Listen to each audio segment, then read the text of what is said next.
Welcome to the Damji podcast. I got my brother with me over here, David Pere. This guy is known for being the military investor. Now, guys, not just the military investor. This man is the self-proclaimed shiny object king. So, for all of you guys who have gotten distracted, went and did this thing, went and did that thing, went and did that thing, here's the difference between you and him.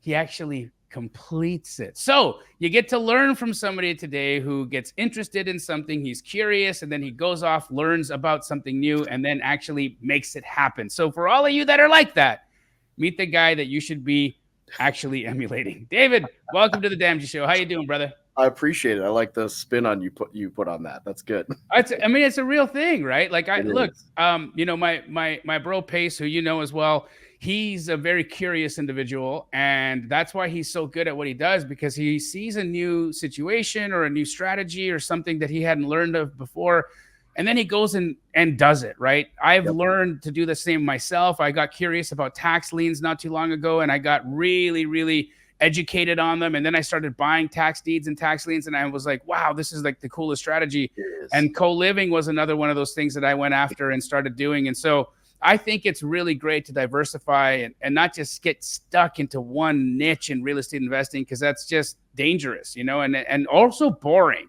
So but I love what you do. I love the fact that you bring in the reality or your affiliation with the armed forces, and being able to help people who have gone down that path get involved in real estate investing, become homeowners, and find new purpose through real estate, and be able to create financial freedom for themselves. And so what a beautiful thing to do for people who have gone out and laid their lives or put their lives on the line to protect this country. And you're giving them support from the private sector right now, which, I wish the government was actually doing for people in that spot. But thank you for your service. Thank you for what you're doing for the community there.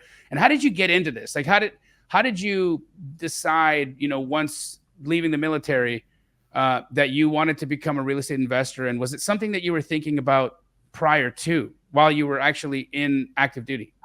Yeah, it was. Yes. So I'd been in the Marine Corps for I think 7 years when I kind of stumbled into basically someone was trying to get me into Amway, and they handed me Rich Dad Poor Dad, and Oh, yeah. we kind of know how Rich Dad Poor Dad turns out. Yep. And it wasn't Amway, it was real estate. And I'd been in for 7 years. I'd made, dude, every mistake. I mean, you talk to any young 20s service member, and I was that guy. Harleys and cars and tattoos and booze and women and supplements or whatever and cigarettes. And I mean, anything you could blow your money on that had depreciating value, I was there.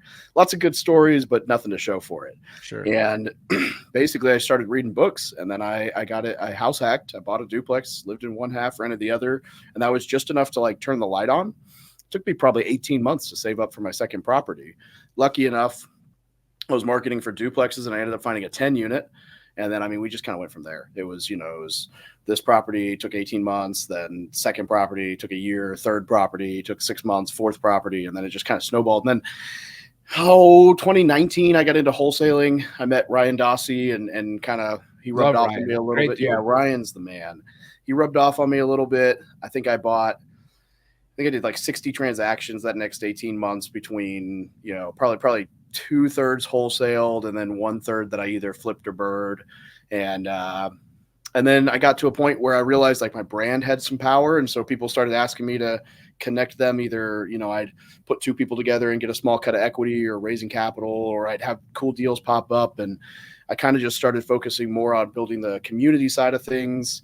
And interestingly enough, I spend so little time on the real estate focus now, and yet I buy more volume and invest more in it than it's interesting. I think I've done 3 transactions this year, and it was a 130 unit hotel, a duplex for 0 down, and then 13 single family house portfolio. And then I guess, we bought 9 tax liens ourselves 3 weeks ago. So Nice. That's so cool that you're doing so many things, like 130 unit boutique hotel. Tell me about that deal. Was that just brought to you by somebody in your community? And guys, I want to highlight the thing that he just said right now, right? So I don't want to just brush over this. He's saying he's spending more of his time being, a community builder, a leader, and helping people get to their financial success. And in the process, it's creating all this deal opportunity for him. So he no longer has to get out there and like market the way that he used to market now, because he's got a brand. He has notoriety. People know who he is. And so they bring him opportunities, which is something that I can absolutely attest to, because same thing happens to me in my life. So, I just want you guys to take note of that, right? As you're doing your journey, it might be important for you to share your journey with other people, because as you do that, more opportunities will find you. It's one of the best ways to market. It's free AF, because you're just sharing your authenticity, and then people want to bring you stuff because people do business with people who do business. Anyhow, 130 unit boutique hotel. Where is it? What is it? How much was it? How did you get the money for it? Tell me about it. Yeah, this is actually a really cool property, and it. So I run a mastermind group for service members and vets called the War Room, and normally I don't plug it, but there's really not a way to like tell the story without mentioning that. Sure. Someone in the group. Please plug whatever you want, dude. Well, I appreciate you. So someone in the community dropped just a random link to a Google Drive. It was like, I found this hotel off market in Tennessee. I don't know anything about hotels, but I think someone here does. And so I have a buddy named Blake Daly, and I tagged him, and I was like, yo, this is up your alley. It's a little bigger than what you've done, but it would have been his 6th boutique kind of project. I think his biggest one up to that date was like 20 doors. But he had, $5 or $6 million worth of hotel under his portfolio. And so I was like, is this in your realm? And he started doing some figures on it and ran the math and said yes. And so he's the lead GP, and then I'm there's 3 of us or I guess 4 of us who signed on the loan and raised all the capital. Mm-hmm. And I would say probably 60 or 70% of the money for that deal came out of that community, which is really cool because it's a no solicitation community. So like, I never once posted a link. Nobody posted anything in the community. It's just that community members talk enough that it just kind of got around via email and word of mouth. And I think, so I raised like 1.3. I brought in another guy from the community who raised 1.6. And then the rest of the deal was basically done by 2 other guys, brothers who are the community, and then 1 investor. And it was pretty cool to see it come together, because I'm like, the deal find was in the group. The lead, it was in the group. 2 of the biggest capital raisers are in the group, and probably 75% of the money raised for this came from the group. And then we, it's 130 keys. It's in Townsend, Tennessee, which is 2 miles outside the Smoky Mountains, but it's not like if you've ever been to Gatlinburg Pigeon Forge, like it's very congested. And so this is like, they call it the peaceful side of the Smokies. It's a small town. There's like a sidewalk you can, jog down to the nearest cafe, and it's very, very quiet. But it's a cool building. It's all like rock and log cabin with green roofs. It's 8 buildings. It's got a wedding venue. We're going to do a food and beverage and a gym, 3 pools, 2 hot tubs and a kiddie pool, and then like a little game room, section. It's super cool. It's on 8 acres, and it's beautiful. And we actually just 2 weeks ago, Blake hosted his first boutique hotel conference there. He had 85 guests, and just cool. And so that was kind of, I've always liked short-term rentals. I've had 2 or 3, but I've never liked the fact that I had to deal with guests, and I was never at the scale to not deal with guests myself. Sure. And so this is my second hotel property, and they're big enough that I don't have to be the guy dealing with anything. Right. But I get all the perks of, like, I've visited that hotel 3 times this year for free. I took my son there for a week for vacation in the summer, and we went tubing and, hiking and whatever. And it's like, I have flipped all the crack houses, and I've never felt a need to take my kid by a crack house I flipped and been like, look at this house. I own that. And he's Aren't you proud of Dad? Look at what Dad does. Exactly. But the hotel, on the other hand, it's like, there's something cool about it. I mean, my kid's almost 8, and I'm like, hey, the pool closes at 10 tonight. Let's go swimming at 10:30 because Dad has the master key. Yeah, and Dad owns the place. Yeah, so we're sitting in the hot tub alone, doing backflips in the pool. Like, it's just cool, And but it's cool, it's also we're doing a $3.5 million renovation on it and bringing the rooms back to life, adding some pavilions and stuff, and the revenue on it. I mean, we're projecting some pretty lofty returns to investors, and it's just a really cool project to be involved in because it's like short-term rentals with all the fun and sex appeal, but none of the regulation risk because it's zoned commercially. So you're never going to have to worry about the city coming down and telling you to pound sand. That's so cool, dude. And what's the traffic over there to, be able to get the kind of stays and the revenue that you guys are hoping to attract? Well, the Smoky Mountain National Park is, I want to say 80% of all national park visitors go through that park. Two-thirds Wow. of the continental US population can drive there within a single day's drive. And so it's a 20, it's an all season. There's, the slow point, I guess, is like October and February, but I mean, there's not like a total off season. And I think the cool thing is that Gatlinburg and Pigeon Forge grew so big so fast. Like if you drive through Gatlinburg, it is bumper to bumper, stressful traffic, trying not to run over pedestrians. And so a lot of the cabins are, up in the mountains, which is cool, but you get the issue of like when it snows, it's hard to get up Right. there, or Right. you don't have all the amenities of a hotel. Whereas this side of town has actually, it's doubled in population in the last 15 years, but it's still so sparsely populated that it feels cozy. And so Nice. I think as Pigeon Sounds like Forge a and delightful Gatlinburg have place to grown, visit, honestly. yeah, it's great. And it's I think as they've grown, they're going to kind of force people over there, which Yeah. would be unfortunate because it'll get more populated, but also will be beneficial But from fortunate. a Yeah. yeah, it's a That's just how win-win. it works. Yeah. Yeah. Cool. So boutique hotels, you've done, all kinds of other buy and hold niches. What would you say has been your like most favorite strategy in investing? Like I just did some tax lien purchase. I couldn't believe what I was told. So I've been, a wholesaler for over 20 years. Yeah. And there was this guy here in Phoenix, Arizona. Will Flowers is his name. Shout out Will.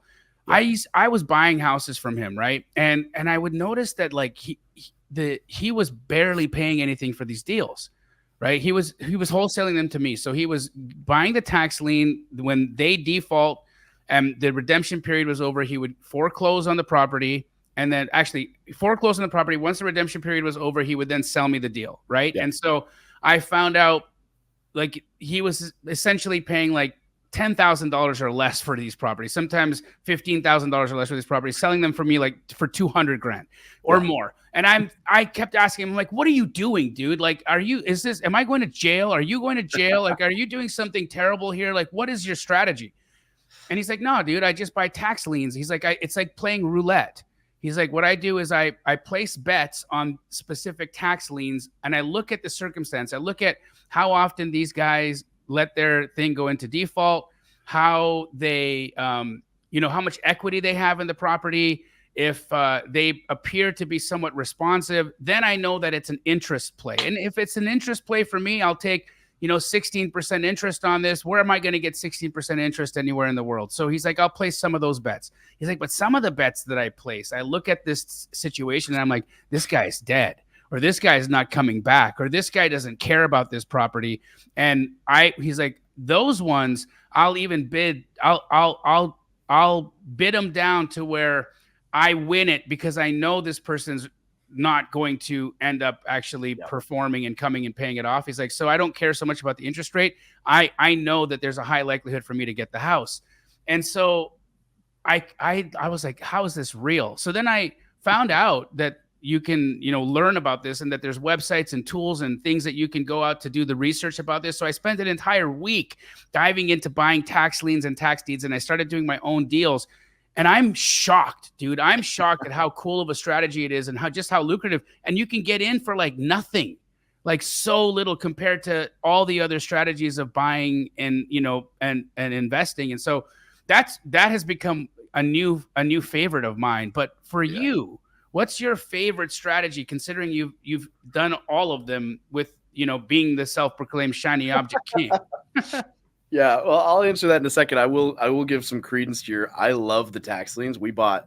Now we're looking in small. We don't go to the main city here. We go to some of the smaller towns because my buddy is he works in the Social Security office there and he manages all his own properties. So it's this kind of podunk town where we can get tax liens. We got 9 parcels for $16,000 in August. Wow. And so his best property ever, ironically, it was I think 3 or 4 years ago. The auction ended, and the auctioneer, as people are walking away, was like, hey, we've got 2 that have gone to auction 2 years in a row that we're going to you can just pay and we'll just you'll get the title today. And nobody really paid any attention because they figured like whatever. And Marty, this dude bought 2 houses for $90 a piece. They were actual houses. And the next day he walked into one of the houses and was like, "Hey, I own this now." And the guy was like, didn't realize that it had been a tax issue. So the dude was like, "Well, how much do you want?" He's like, "I don't know, 25 grand." And so the dude has paid him $350 a month for the last 4 years, every month for this house that Marty bought for $90. Like, Wow. the wildest thing of like, dude, you can't make that up. No, and it's such a I think purposely not talked about strategy because of the people who do it are old timers, right? Yeah. Like it's an old school, old timey strategy where they're not guys like me, they're not guys like David who are loudmouths on the internet that have attention behind them. These are like the old timers. And then as soon as you and I start talking about stuff like this, I'm going to start getting letters in the mail, like death threats from these guys saying, "You better stop talking about tax liens, man. This is how I've been feeding my family for the last 90 years. But it's phenomenal, dude. Like, what a fun way to do, what a fun way to invest in real estate. There was an 80-year-old lady there last year. And the second her county came up, or her town, she just started throwing, and I kind of laughed because earlier I had been like, she hadn't said a word the entire auction, and she just had a lawn chair and was sitting there, and I was like, what if she's some kind of savant, jokingly? And then like when her little city came up, she bought every single thing, and like it was like the bid started at 1,000. My buddy's like 1,200. She looks at my buddy, she's like $6,000. I was like, oh, okay, she's serious. And so apparently she owns like the entire town. And to your point, for like 25 years, she's shown up every year at tax auction, bought every single auction in that town. And she has like 55, 60 houses that she owns free and clear of this little town. I'm like, oh, it's all pretty cool, dude. right. You and I should do something together on tax liens at some point. I'm down. We'll do some fun content around it because you're like one of the few that I know that have done it as well. And it's such a hidden strategy. Yeah. And I'm not to take anything away from the 80-year-old that was bidding at the auction, but we're coming for you, ma'am. Okay. So politely. So you're back to your favorite. Yeah. So I think honestly, my favorite is not even a strategy so much as what I've realized over the years being a natural connector and building the community is that my favorite strategy is to just put people together where everybody wins. And I often end up getting a chunk of equity. So like my perfect example is one of my buddies calls me. He's like, "Yo, I found this Funny enough, he found the RV park because it was listed by the agent as a single family house. And he was like, well, that's way too much for a single family house. And then starts looking and it was a 28 pad RV park with a house. And so we got it for, I think we got it for 405 or 402 on 28 RV pads and a house. So not bad. We, tripled the revenue on it, had it for a year and a half, just went under contract to sell it at 515. We're carrying the note at 10%. We're going to have a 2-year blue. So whatever. But he called me. He's like, "Yo, I got this killer deal." I was like, "Great. What do you need?" He's like, "I need this much money." I was like, "Cool. I know a guy." So I called the guy. And then I put them together and I got 10% of the deal for making one introduction and having my lender lend on the deal. So how do you structure that? Because I think that's an incredible strategy. Dave Meltzer, a good friend of mine, he's a, national public speaker. He's so well connected. That's how he essentially, pays for his life because he knows everybody and he knows what people need. And so he just connects the dots.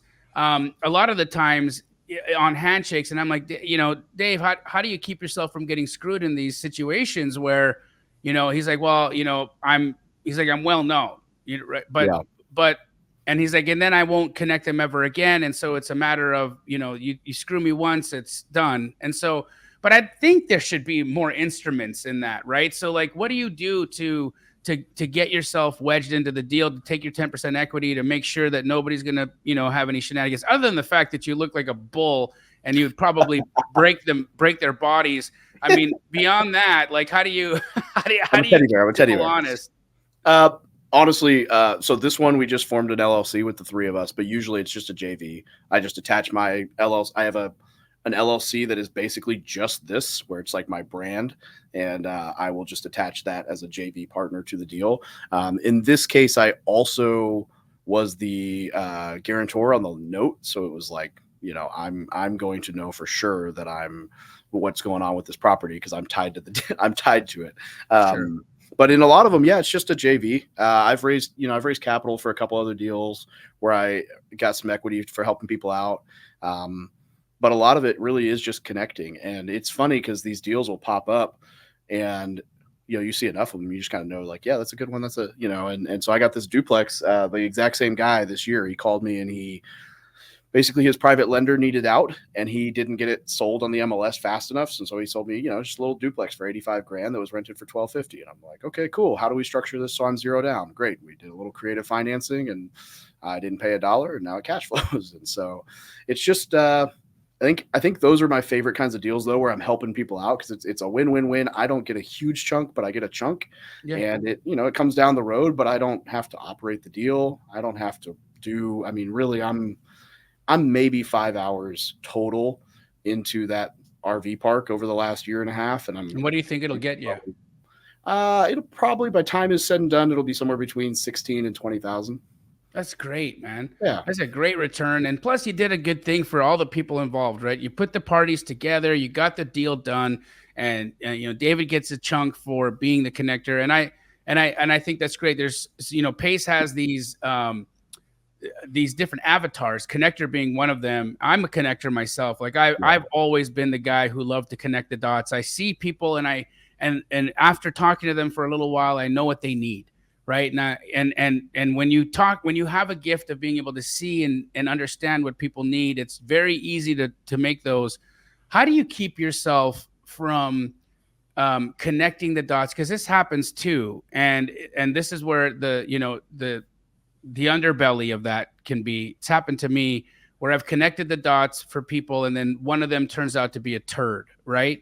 And doesn't do their part or doesn't fulfill on their obligations. How do you keep your hands clean in those situations when you bring a dingbat to the table?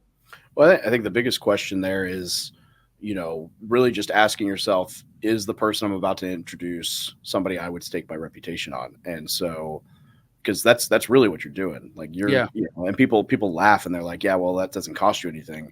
It costs you your livelihood if it bites you in the ass. One really bad deal can tank a whole lot of reputation capital.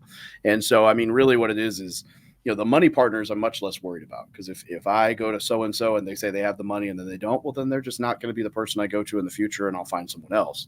But it's the person who's operating the deal or has the opportunity. If I don't actually trust them, and to the extent that I would give them that money had I had it sitting in my bank account, then I'm not making that introduction. And I do get people who ask for help or introductions, or and so it's track record. It's how long have I known this person? What have I seen them do? I won't do it on somebody's first deal, and it's usually more of just the like, do I trust this person implicitly? Do I trust them enough that I know? My usual sniff test is this the type of person who would make it right by coming out of their own pocket? And if they are, then I'm making that intro. And that's actually worked out really well in quite a few odd circumstances. Like I made a 1.5 once on probably a 4-week turnaround where someone needed a bridge, a gap loan essentially, and they needed $675,000. And I texted a friend, he had it. And I was like, I trust this guy, absolutely. And so I got as a thank you, I got like a 1.5, but I think he made 7 points for funding it for 4 weeks, which is great. Math in public, that's, I don't know, like 40 grand, $42,000 or something like that. Sure. And so it was a win-win, but it's, I'm not going to make that introduction. The guy I vouched for in that case was somebody who like firsthand he was the guy who stayed overnight at a car with me waiting on a tow truck once. I'm like, yeah, this dude's fine. I vouch for this guy. That's great. But it's just that it's being only making those intro. It's like the affiliate game, right? Like you lose your reputation game if you vouch for 1 million affiliate products. If you only vouch for stuff that you actually use and believe in, then you can go to sleep at night. And that's kind of how I do it. Yeah, I 100% agree. I've actually, and there's been products that I've affiliated for that actually service and their product diminished in value and diminished in customer service, in all honesty. And I had to break ties, even though they were very lucrative partner for me in the past, right? And so I've had to walk away from money and walk away from situations because I knew, hey, I've been testing this thing, and you guys were one way, a year ago, and it's just gotten worse and worse and worse and worse. At first, I just thought there was a glitches or maybe some issues, but like this has become trash. Yeah. And unfortunately, you got to walk away from stuff like that, and that it damages that relationship, and it makes people feel bad. But it's the right thing to do, and I appreciate that. That's the way that you operate. So let's get into the service member role and how you can be, or how you've been helpful for people who are coming out, right? So what would you say is the number one need for an individual who is active duty coming into society, wanting to become an entrepreneur? What would you say is like the first need for them, and how could they get started in being able to see their world from new eyes? Yeah, I mean the first, and I would say need is for anyone coming out of the service to really understand two things, and this is not a monetary thing at all. They need to understand that when you leave the military, you're going to have an identity crisis, and you're going to lose your purpose. And I say that because we have all these people who are coming out of the military, and we have everyone knows about the suicide issues. And the suicide issues aren't because you don't have opportunities or because of what you saw in combat. I mean, maybe, but most of the guys who are killing themselves didn't actually see combat. It's because you go out of high school and all of a sudden you're a United States Marine, and every day you wake up and you know exactly what you're going to do, and you put your boots on, and you're this guy. And then now you're dropped in the middle of wherever you're from or wherever, and you're not around that group of people. You speak a different language than everyone you're around. Nobody understands what you've been through. You're not a Marine anymore. You mean you're always a Marine, but you're not. That's not your day to day. You got to figure out who Dave is, and then you don't have that sense of purpose. Like there's not a whole lot that trumps the purpose of waking up every day to in another country serving for the greater good or whatever. Like that's a pretty high purpose as far as how men internalize things, and then you come out of it and you're like, now I'm the grocery store greeter, and it's an identity crisis. And so I think the more you can prep to figure out who you are internally before you make that jump, the better off you'll be mentally. And I think that's just a huge thing that I should at least point out, because that's a big issue. On the financial side, man, the freaking VA loan, like there are so many incredible benefits for service members and vets, and they're just misunderstood. There's so many misconceptions about how these products work. And so I would just encourage people to, do their own homework and not do their own homework. Well, let's talk about some of those products and things so that people know. Absolutely. So, I mean, the VA loan's the best, right? I mean, So there's a couple things, but the VA loan is hands down my favorite thing ever, especially for if you're going to get started in real estate, you buy a fourplex or whatever, you live in one unit, you rent the others out, you bought it for $0 down. The thing with the VA loan is every lender can do a VA loan. It's part of the licensing. But 95% of lenders have never read the VA guideline and don't actually know how it works. And they're not going to go to, a service member walks up to you and says, hey, I'd love to do this loan. You're not going to say, well, I don't want your commission. Go talk to this other guy. You're going to say, oh, yeah, I can do that. I'm licensed. And so, service members really need to understand that if a lender tells you no, the correct phrase is, can you show me where that's said in the guidelines? And if they can't, then it's an overlay from the bank, because the VA loan is incredible. It is, I mean, bar none, the best loan product in the country, in the world. But there's no credit requirement. There's no debt to income requirement. There's just all kinds of things that you can do with the VA loan that you can't do with other primary residence products. And no lender's going to tell them that. Like I saw a guy buy a house with a 78% back end debt to income ratio, whereas with a conventional or an FHA, that's got to be a 49% or a 54%. And so, you can spend a larger portion on a house and be qualified for it than you would be able to with another product. So how do they fight the lender or the bank in that instance? Like what are the processes and the things that somebody can do to challenge when they're denied? Well, I mean, realistically, it's usually just find a better bank, find a better lender. Okay.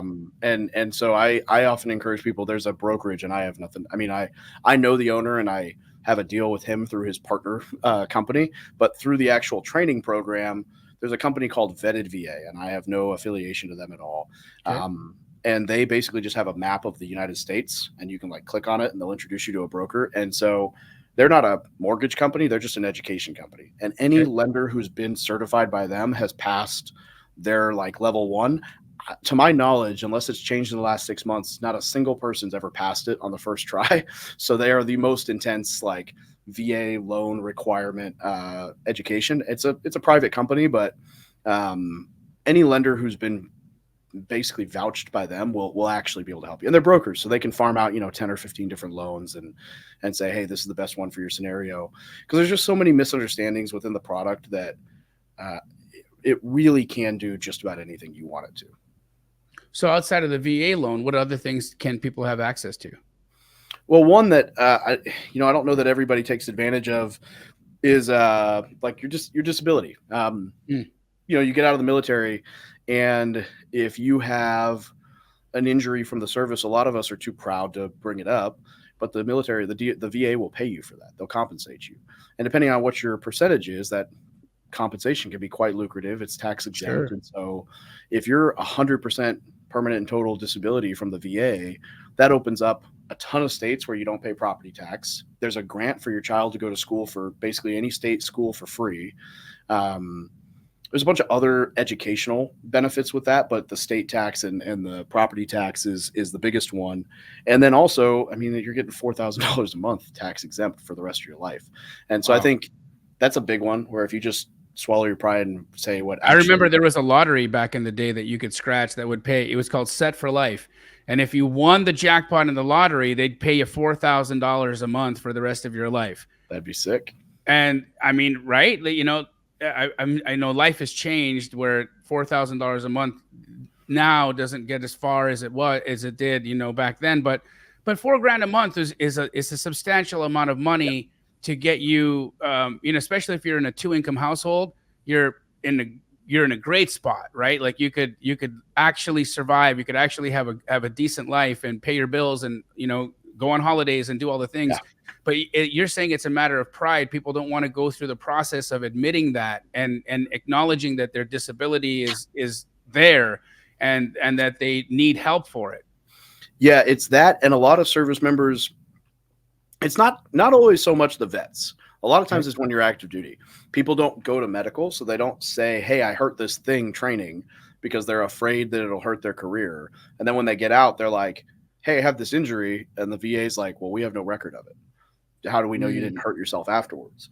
And so it's more like the active duty guy needs to swallow his pride, go to the doctor and say, hey, like in my case, hey, I tore my PCL on this hike and my knee doesn't work.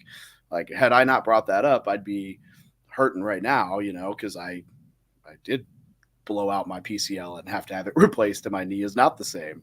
And had I not brought that up, like, who knows? I wouldn't get medical attention for it now. So that's a big one. The other piece, man, is just taking advantage of the benefits while you're in. I mean, well, for one, we've got the GI Bill. When you get out, you can go to school for free and you can get paid while you're going to school, which I think is huge if you use it for a career that actually matters. Like what kind of school are we talking about? Because, we may have differing opinions on modern education and, post-secondary college. I'm seeing it as being outdated. I think that they're overcharging. I believe that they require people to take courses that are nonsense. I mean, if your degree program is 4 years, but only 2 years of that program are actually courses that pertain to the degree, and then the other 2 years of the courses they make you take are fluff and filler, all just for fees and to keep you there for an extra amount of time. To me, that doesn't seem like a good investment, right?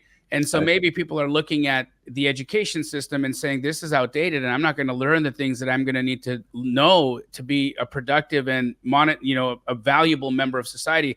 What kind of educational programs can people take advantage of that maybe aren't post-secondary? Will the VA, for instance, pay for somebody to come into your education program? Not yet. I'm actually working on that. It's on if you looked at my massive blackboard in the other room, I'm trying to figure out what the process is to get accredited for that stuff. Awesome, dude. Because I think that would be really cool.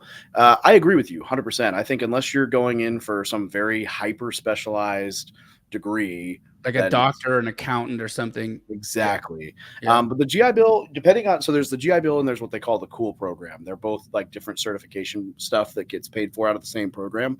And between the two of them, I mean, you can go to basically any tech school.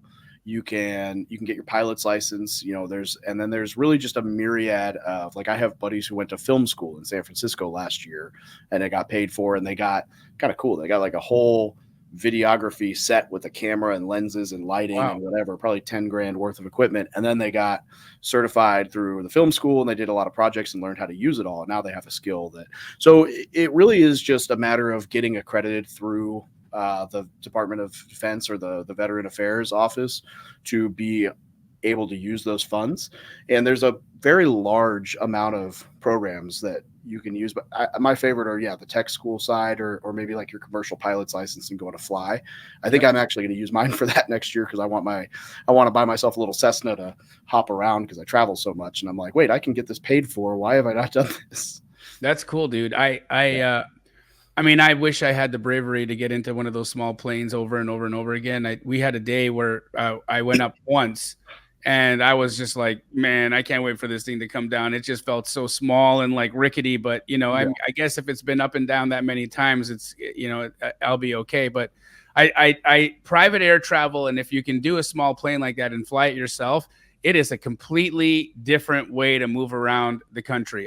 You don't have to go through all of the rigmarole of the airport screening, if security, none of that. You walk into a private airstrip, they take your ID. They're literally, that's about it. I haven't even gotten a pat down in a private air terminal ever.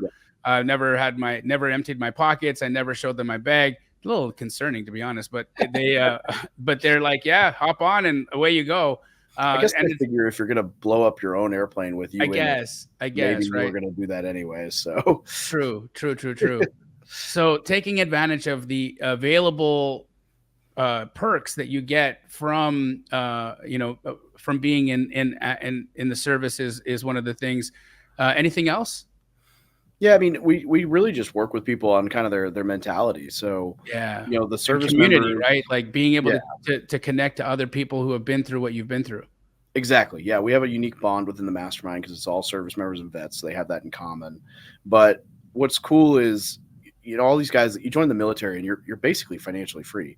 And I say that and people always laugh, but I'm like, dude, you join, and for the next 4 years, your housing's paid for, your medical's paid for, your dental's paid for, your child's paid for. Like, you don't have to have a car because they're going to put you right next to your duty station. You could just walk. Like, you could basically live with zero bills other than like a cell phone for the next 4 years. And if you just put all that money aside, you'd be totally, financially independent. But the military has a bad culture of, you get 18, 20-year-old men who want to be gunslingers into a group, and they're going to try to have the fastest motorcycle or the biggest car or the best tattoo and so we blow all our money on these things that really don't matter. And so, a lot of it, we're just trying to teach people how to use the benefits right and say, hey, look, like, you can still go live your life, but like, if you just put a little bit aside here at this point in time, it'll snowball and it'll help you out in life. And, but yeah, it's really just that community and just trying to work with people on kind of their mindset, how to take advantage of everything they've got available. Because I think the military, it's sad, man. There's so many people that are homeless or whatever coming out of the military. And it's like, we have, like, to me, it's downright, like, what's disappointing, I guess, because we have more opportunities than anybody else coming out of any other career field. So if you squander that, it's just like slapping the U.S., in the face. It's like, dude, you had everything in front of you. If you didn't know how to do it, that's really unfortunate. So we're trying to fill that gap of knowledge where it's like, all you need to do is know the right way to use these products, and you're never gonna have to worry about anything after you serve. Whether you serve 4 years or 40, you'll be fine. That's a really interesting thing. I never looked at it from that perspective, because I always, when I drive by somebody who is claiming at least that they were in the service, you never know in those circumstances. I always just assume they're being honest, but you still never know. Yeah. But when you drive by them and you see that, I always have a tremendous amount of sympathy for seeing that, because I feel like, man, maybe at 5 or 10 years ago, you were laying your life out there on the line to protect the fact that I get to drive this strip or drive down this street right now and do what I do. And I feel that. I feel terrible for them. I give money when I have cash on me and I'm able to do it.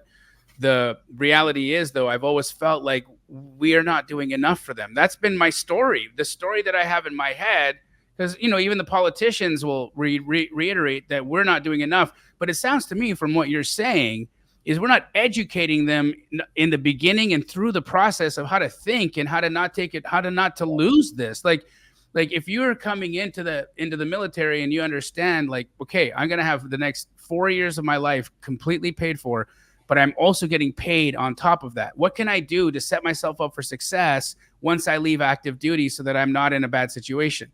And maybe I don't buy the motorcycle. Maybe I don't, get the tattoo. Maybe I don't do these things that are going to be just incredibly useless for me in 10 years. But that's going to require an education. It's going to require somebody getting in there and planting the seed early so that they understand how to navigate the waters once they're out of the military. And so, is there a way for that to happen? And are you trying to do anything to get to these guys before they get out and things might be too late? Yeah, I guess I should, just in case someone listens to this and I get like someone tries to cancel me based on me telling vets that it's their fault. I didn't feel like that's what you said. I'll acknowledge that over the last 10 or 20 years, things have greatly improved for the veteran benefits. So there's been a lot of change, and 30, 40 years ago was not so. And also I will say that, any hate I receive for that thought process, I'm always of the mentality that I'd rather take the power and give it to myself. So I will always take away the victim ideology from somebody and say, that doesn't serve you. Like, how can you improve upon the situation? So I try to look at it that way, whether it is my fault or not. How can I take responsibility and actually keep the power? Yes.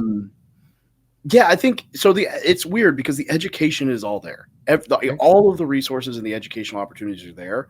It is a cultural shift that needs to happen where people actually care enough while you're in to talk about the future. It is an odd thing where, and it kind of makes sense, right? Like the military has all the opportunities and benefits there, but they're not going to come in and be like, let me teach you how to leave the military early.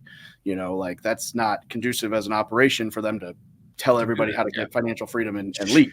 Sure. But simultaneously, like there's kind of this running joke, when you're getting out of the military, it's like, well, hey, what do I need to do to process out of the military? And the joke is like, well, nobody knows because the only people who've ever done it before aren't here anymore. And so it's like, how do we reach back and say, hey guys, this is what I wish I'd known when I left. And I wrote a book to try to help with that, but it's still, you got to get it in front of people. Right. And so that's the problem is like, a lot of my content, if you watch it, you'll see that I'm posting stuff where it's like, hey, the best jobs to choose in the military. And I'm just trying to get in front of people as they're entering to just be like, hey dude, like, I made a few 6-figure mistakes that I was doing the right thing. Like the perfect example is I was doing the right thing. I was using our TSP, which is our 401k. I was contributing 10% of my paycheck. I was doing all the right moves. And if somebody had just sat beside me and said, hey, that's the wrong fund, put it in this fund instead, it would have made me, 6 figures worth of difference over 20 years. Wow. And because I put it in a fund that was bonds from 2008 to 2015 when I learned better.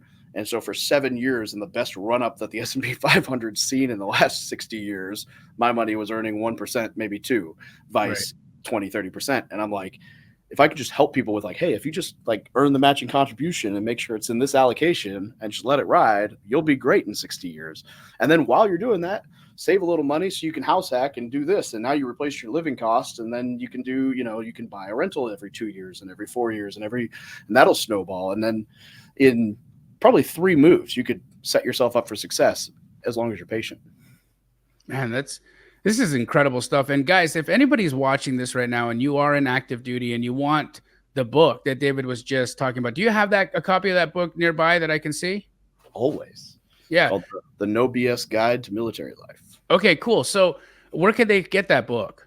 Well, the best way is I have a link, thebestpodcastguest.com, and it's a free PDF, but it's on Okay. Amazon and it's on Audible too, if you want to pay Okay, for it. so we're gonna put a link to that in the description, guys. And if you want the hard copy of the book and you're not financially, capable, send me a DM. I'll buy you a copy of the book. Okay, I'm absolutely.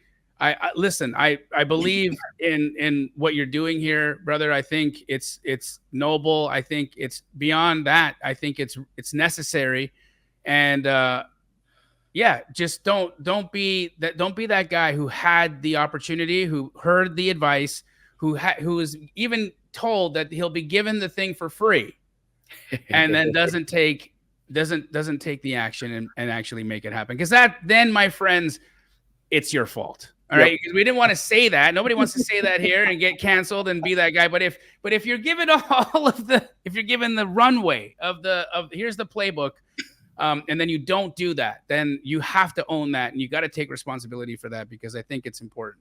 Now, I'm going to ask you a question that I want you to answer it with, of course, your full honesty, but also keeping in mind the fact that maybe there may be people who would hear the answer or depending on how you answer it, disagree or agree. Would you do it over again? Would you join the military again? With everything that you've seen, all that you've watched people experience, is it the right thing to do for somebody coming out of high school and joining the military? What are your thoughts about that? The military was the single best decision I've ever made in my life. It's funny. I grew up in a great household. I was a, homeschooled, religious, sheltered kid with parents that have been married 41 years and did marriage conferences, and great example all around from small town Arkansas with all kinds of stuff going for me. But I had no discipline, no drive, no goals, no idea what I wanted to do with my life. And the military fixed all of that. And to boot, it's the biggest adventure I ever had. I mean, when I joined right at the end of Afghanistan, I was able to go on a combat deployment, and I grew up more in the year, 2010 than I've grown up in any other year, I would say, other than potentially like fatherhood stuff. And that's just a different type of growth. Because I mean, at what 20-year-old is put in front of a 85 vehicle convoy in the desert and told, you're leading the charge, here's how you navigate, don't get blown up? Like, I got so much out of that. So I would say, like, I tell people all the time, do not join the military for the benefits. If you're going to join for the benefits, you're going to hate it, you're going to be miserable, and you're going to regret, maybe not regret. I don't know that I've ever run into a single person who regretted joining the military, but you won't enjoy it. But if you have any part of that calling for serving a higher good or finding a sense of purpose, or you just have the wherewithal to know that maybe you don't know what you want to study in school and shouldn't take on 6 figures in debt to figure it out, the military is the single best organization you could join out of high school to set you up for long-term success. I mean, you get full benefits, 30 days vacation, all the things right out of high school with a salary, promotion opportunities, direction, leadership, all the intangibles. And then when you get out, they pay for you to go to school if you want to. I mean, Wow. You can't lose unless you go and, get yourself dishonorably discharged. But as long as you do the right thing, Sure. like, I've not met in my entire life, I don't think I can recall a single person who's ever told me they regretted joining. And I've met plenty of people who will tell you that it wasn't the best fit for them. They did their 4 years and got out as soon as they could. And even then, they won't say they shouldn't have joined. So yeah, I'm a huge fan, huge proponent. You have children, and so my son's telling me he wants to join the military, and I'm all for it. Yeah. I love that. I mean, that speaks volumes to me, right? And I also look at the people coming out of high school, going to college, and saddling themselves up with hundreds of thousands of dollars in student debt, having no direction, right? Going and getting a degree in sociology, which is honestly not going to do a lot for you once you get out of college. Let's be straight here, right? Like, You got a political science degree. Oh, you got an anthropology degree. Incredible. So what are you going to do? Right? Like, what does that lead to? Right? And so, put it on your wall. Exactly. And even me, I have a science degree, at Bachelor's of Science in physiology, and I would essentially get a job cleaning test tubes in a lab. If that's what that's what I'm qualified to do based off of the degree that I hold, right? And so even for me, it wasn't something that I can really say gave me a leg up in life. But here we're talking about gaining discipline, gaining perspective, having the maturity level that once you're in the position to go to school, you've lived some life, you've been groomed in a way that showed you what it means to be a man or a grown-up, a woman, like an actual productive member of society who has purpose and is doing something for a greater, because again, many of us don't have a concept of serving for a greater calling, right? And that in itself, I think, is such an incredible experience to get, because when you learn how to serve, right, when you learn how to serve for the benefit of others, you are in a completely different perspective and I think echelon in the world, because you're wired differently. The neural pathways in your brain fire off in a different way. You're the kind of person who could run into a building and save somebody. You're the kind of person who would make the higher choice. You're the kind of person who wouldn't take the easy road and cut the corner and be the scumbag in the situation. You'd be the one who rises to the occasion and does the right thing, right? I think all of these qualities are important in becoming a productive member of society. And if you can gain that in the military, and it allows you to sharpen that to become, like, not to pun, but all that you can be, then why not? I agree. Yeah. This has been a beautiful conversation, my friend. I really appreciate the perspective. I appreciate your candor and everything that you've done and are continuing to do for people either in active duty or folks who are leaving the service. I would love for people to be able to find you on your social platforms. And so if you could, what's the best way for people to get a hold of you? That same link, thebestpodcastguest.com. It's got free download of the book, but it's got all my socials there. And then I'm on social media on every platform as either Military Millionaire or From Military to Millionaire. Amazing. Guys, make sure you follow him. Check him out. Thebestpodcastguest.com is his website. All of his social media links are there. Give him a follow. Send him a DM. And I would absolutely love if in the comments section you share with us how this conversation impacted you. And if you have any other further questions for David, by all means, send them over. Thank you so much for incredible conversation today. You enlightened me. And you actually really, really changed the way that I think about some things, and I'm grateful for it. Jamil, thanks for having me, brother. This was a lot of fun. Awesome. All right, guys, if you haven't already, make sure you like this video because it does help, and I want people to be able to see this, especially those that might need to hear from David while they're still in active duty. So like the video, comment on it because it'll help our algorithm, and people will see the video more. Again, if you haven't subscribed to the channel already, do that and make sure you give David a follow. Thank you guys for tuning in, and we'll see you in the next one.